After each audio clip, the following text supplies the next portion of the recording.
मसीह खुदाम के ज़िंदा और पाक और बाबरकत नाम में आप सबकी सलामती हो। और जिस तरह से गुज़श्ता अयाम में हमने बहुत सारे तारों की ही हिलाते ज़िंदगी के बारे में सीखा और ये भी सीखा कि उनकी ज़िंदगी से हम किस तरह से बरकत हासिल कर सकते हैं। तो आज हम सीखेंगे प्रिस्किला के बारे में। और जो लोग जानते हैं, नए अहदनामा को अच्छे तरीके से पढ़ते हैं, वो जानते हैं कि दो नाम नए अहदनामा में हमें मिलते हैं। इमाल की किताब 18वें बाब में और उसके अलावा इमाल की किताब रोमियो के ख़त के 16वें बाब में और फिर करंथियों के नाम पहला ख़त, उसमें हमें ये दोनों नाम इकट्ठे मिलते हैं, प्रिस्किला और अक्विला। और आज हम बात करेंगे प्रिस्किला के बारे में।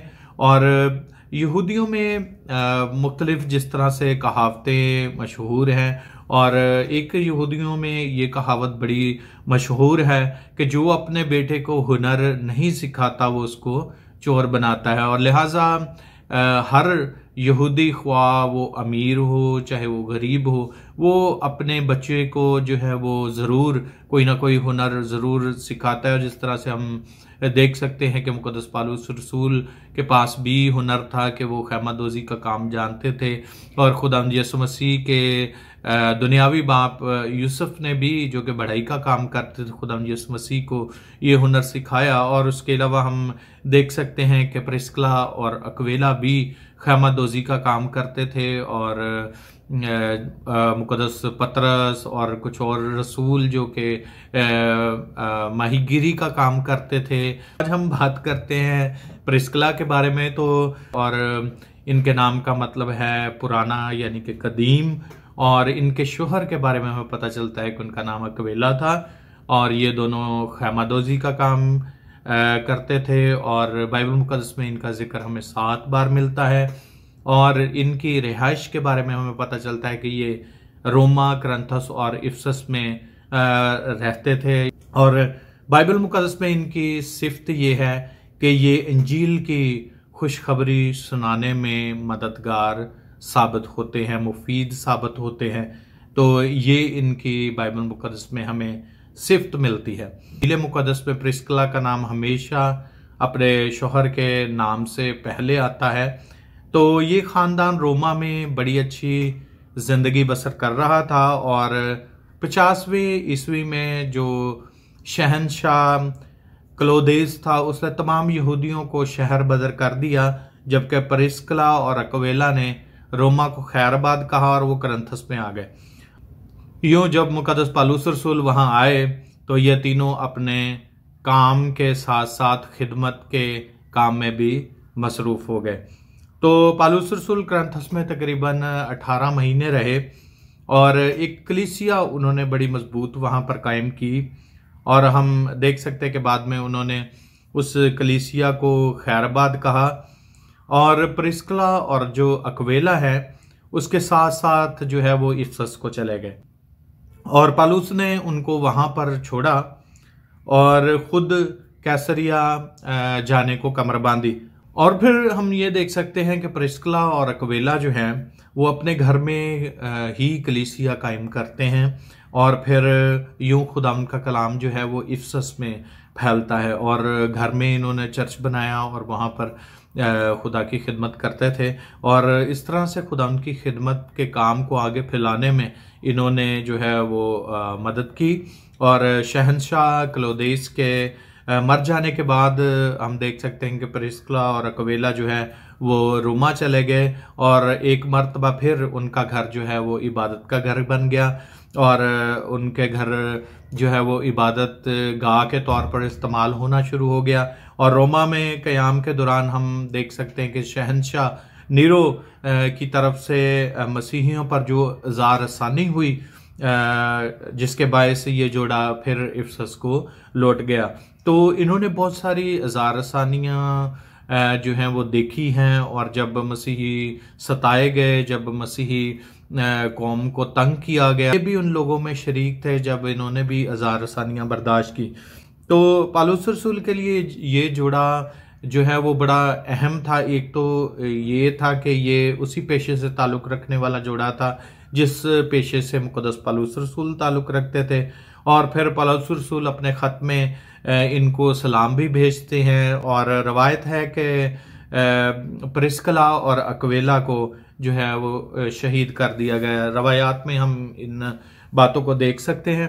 तो बाइबल मुक़द्दस में हमें बहुत सारी ऐसी ख़वातीन का जिक्र मिलता है जो कि खिदमत में मशगूल थी, जो कि किसी ना किसी तरीके से खुदा की खिदमत करने का काम करती थी। और अगर हम देखना चाहें तो हन्ना है, बरनीके है, मुकस्सा मरियम है, कंदाके है, और फिर खिलवे है, क्लोदिया है, दरमस है, और तबीता है, और हेरोदियास है, योआना है, लोइस है, लुदिया है, और फिर मर्था देख सकते हैं, और फिर उसकी बहन मरियम को। तो ऐसी बहुत सारी ख़वातीन बाइबल मुक़द्दस पे हमें मिल जाती हैं जो कि किसी ना किसी लिहाज से खिदमत के काम में मशगूल थी। उन्होंने रसूलों के साथ खिदमत की, उन्होंने मसीह खुदावंद के शागिर्दों के साथ खिदमत की, और उनके आगे जो शागिर्द थे उनके भी साथ खिदमत की, और वो शागिर्दा भी कहलाई। तो इस लिहाज से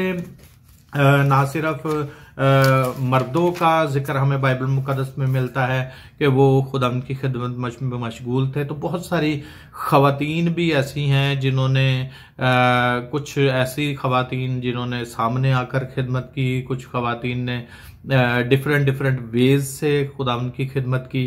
तो हम देख सकते हैं कि बहुत सारी ख़वातीन का जिक्र हमें मिलता है। अगर हम देखें तो तकरीबन 22 से 25 ख़वातीन ऐसी हैं जिनका जिक्र हमें बाइबल मुक़द्दस में मिल जाता है। कुछ का जिक्र मैंने अभी किया। तो नए अहद की चंद मशहूर ख़वातीन हम देख सकते हैं, जिनमें से आज जैसे कि प्रिस्किला के बारे में बात कर रहे हैं, तो ये भी एक ऐसी खातून थी जो कि बाइबल मुक़द्दस में मशहूर खातून थी।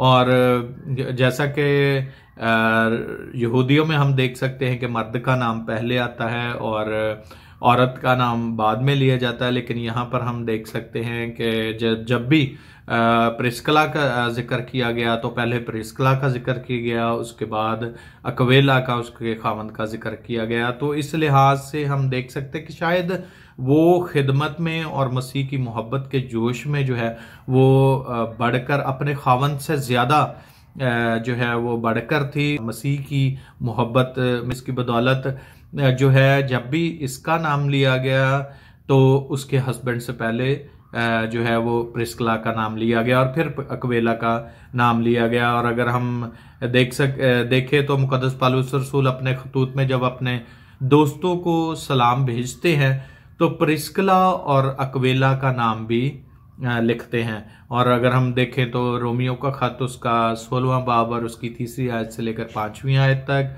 और फिर पहला करंथियों 16वां बाब और उसकी 19वीं आयत में, और फिर दूसरा तीमुथियुस 4था बाब और उसकी 19वीं आयत में हम ये देख सकते हैं। और जिस तरह से मैंने पहले बताया कि ये अंजील के गवाह थे, और बेशक अंजील की मौजूदा शक्ल तो उनके पास, जैसे हमारे पास तमाम किताबें इस वक्त मौजूद हैं, तो वो शक्ल उस वक्त उनके पास मौजूद नहीं थी। लेकिन वो बातें जो उन्होंने मुक़द्दस पौलुस रसूल से सीखी थी, जो उन्होंने खुदा के शागिर्दों से सीखी थी, वो हर जगह अपने शौहर के साथ उन बातों की गवाही देती फिरती थी। तो उसने रोमा में और करंथस में और इफसस में ही ना सिर्फ गवाही दी बल्कि कलीसियाएं कायम करने में और उन्हें तरक्की देने में मुक़द्दस पौलुस रसूल का साथ दिया। ये घर में कलीसिया कायम करने वाले लोग थे जिन्होंने अपने घर को खुदावंद के लिए दिया ताकि उनके घर के अंदर खुदावंद की इबादत की जाए। पौलुस रसूल अपने रूहानी फर्जंद तीमुथियुस को ये लिखते हुए नजर आते हैं। ऐसा ही रूहानी रवैया प्रिस्किला और अक्विला ने दिखाना शुरू कर दिया कि जो बातें तूने बहुत से गवाहों के सामने मुझसे सुनी हैं, उनको ऐसे दयानतदार आदमियों के सुपुर्द कर जो औरों को भी सिखाने के काबिल हों। यूं इंजील की खुशखबरी पौलुस से प्रिस्किला और अक्विला तक पहुंची और उनसे अपुल्लोस और बहुतों तक जो है वो पहुंची। और प्रिस्किला और अक्विला ने जहां भी रिहाइश इख्तियार की वहाँ घर में जो है वो उन्होंने कलीसिया बनाई, यानी कि वो हर वक्त खुदा उनकी खिदमत के लिए तैयार रहते थे। वो ना सिर्फ अपने तौर पर बल्कि अपने घर को भी खुदा उनकी खिदमत के लिए मखसूस कर देते थे, और जहाँ पर भी जाते थे। अगर हम रोमियो का खत और उसका 16वां बाब और उसकी 5वीं आयत देखें तो वहाँ पर हमें ये बयान मिल जाता है, प्रिस्किला और अक्विला से मेरा सलाम कहो, वो मसीह में मेरे हम खिदमत हैं। उन्होंने मेरी जान के लिए अपना सर दे रखा था, और सिर्फ मैं ही नहीं बल्कि गैर कौमों की सब कलीसियाएं भी उनकी शुक्रगुजार हैं। और उस कलीसिया से भी सलाम कहो जो उनके घर में हैं। यानी उनके घर पर भी एक कलीसिया मौजूद थी। यहाँ पर हम देख सकते हैं कि गैर कौमों की कलीसियाएं भी उनका शुक्र अदा करती हैं, और मुकद्दस पौलुस रसूल उनका शुक्रगुजार होते हैं। और वो रोमियो के नाम जब खत लिखते हैं तो इनका शुक्रिया अदा करते हैं, और वो कहते हैं उस कलीसिया को भी सलाम कहो जो उनके घर पर है। तो इस लिहाज से हम देख सकते हैं कि ये कलीसिया कायम करने वाले खानदान था या जोड़ा था। और प्रिस्किला जो है और अक्विला, इन्होंने बड़ी खिदमत की और इन्होंने अपने घर को खुदावंद की खिदमत के लिए मखसूस किया। और फिर हम देख सकते हैं कि ये दुख उठाने वाले भी थी। अगर हम वो रोमा में बड़ी अच्छी तरह से रह रहे थे, जिस तरह से मैंने पहले ये जिक्र किया कि जब अज़ार आसानियाँ हुई, जो क्रिश्चियन परसिक्यूशन हुई, वो भी इन्होंने बर्दाश्त की। फिर मुकद्दस पौलुस रसूल के साथ सफ़र करते करते वो इफसस में फिर कई सालों बाद दोबारा रोमा में, और फिर रोमा से दोबारा इफसस में जो है वो दाखिल हुए और उन्होंने वहां पर बसेरा किया। तो पौलुस रसूल इस जोड़े को अपना हम खिदमत कहता है, और जिस तरह से पहले रोमियो के खत में पढ़ा, वहां पर भी वो उनको कहता है कि वो मेरे हम खिदमत हैं, यानी मेरे साथ खिदमत करने वाले हैं। तो इस लिहाज से हम देख सकते हैं पौलुस रसूल ने उनकी तारीफ करते हुए ये कहा कि उन्होंने मेरी जान के लिए अपना सर दे रखा। ना सिर्फ मैं ही नहीं बल्कि गैर कौमों की सब कलीसियाएं भी उनकी शुक्रगुजार हैं। अगर हम रवायात में देखें तो वहाँ पर हमें ये मिलता है कि ये जोड़ा भी खुदा की खिदमत के लिए शहीद किया गया, और इन्होंने अज़ार आसानियाँ बर्दाश्त की। इनको अपना घर बार छोड़ना पड़ा, और जहाँ पर भी ये जाते थे, लेकिन फिर भी ये खुदा उनकी खिदमत के लिए अपने घर को मखसूस करते थे और वहाँ पर कलीसिया कायम करते थे। तो सबसे बड़ी बात ये है कि ये कलीसियाएं कायम करने वाला जोड़ा था जो कि खुदा उनकी खिदमत में मशगूल रहते थे। तो पौलुस रसूल अपने दोस्तों को, हम खिदमतों को जो है वो बड़ी कदरो मंजिलत की निगाह से देखते थे, और अंजील मुकद्दस का ये वाहिद जोड़ा है जो मुकद्दस पौलुस रसूल के साथ उनकी खिदमत में शरीक रहा, और उन्होंने रोमा, करंथस, इफसस में पौलुस रसूल के साथ इंजील की खुशखबरी सुनाई। तो इसलिए पौलुस रसूल उन्हें सलाम कहते हैं और उनकी खिदमत को सहराते हुए हमें नजर आते हैं। तो इस लिहाज से इनकी बड़ी खिदमत, बड़ी इनफरादियत हमें बाइबल मुकद्दस में ये नजर आती है कि वो मुकद्दस पौलुस रसूल के साथ साथ रहे, और मुश्किल हालात आए तब भी वो खुदा की खिदमत में मशगूल रहे, और उन्हें अपना घर बार छोड़ना पड़ा लेकिन फिर भी वो खुदा की खिदमत में मशगूल रहे। तो ये हकीकी तौर पर खुदा यीशु मसीह पर ईमान ला चुके थे, उसके कलाम को कबूल कर चुके थे, और मुकद्दस पौलुस रसूल के साथ उनकी खिदमत में मशगूल रहते थे। तो खुदावंद के कलाम से आज हमने इस जोड़े के बारे में सीखा, और ख़ास तौर पर इस औरत के बारे में सीखा जो कि खुदा की खिदमत में बड़ी हमें सरगर्म नज़र आती है।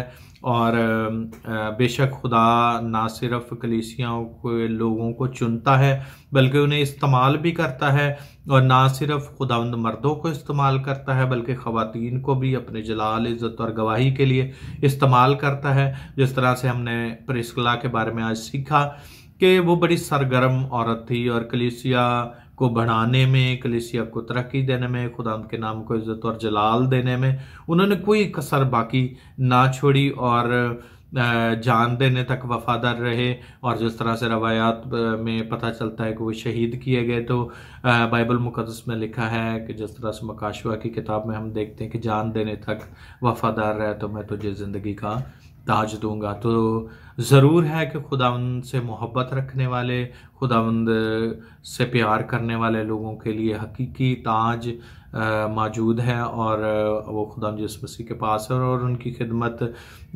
को जिस तरह से मुकद्दस पौलुस रसूल सहराते हैं, तो उनकी खिदमत को हम बाइबल मुकद्दस में देख सकते हैं। अगर हम और ज़्यादा बगौर मुतालिया करें तो हम देख सकते हैं कि किस तरह से उन्होंने मसीह की खिदमत में अपना अहम किरदार अदा किया। सो खुदावंद आज के कलाम के वसीला से मुझे और आप सबको बड़ी बरकत है। आमीन।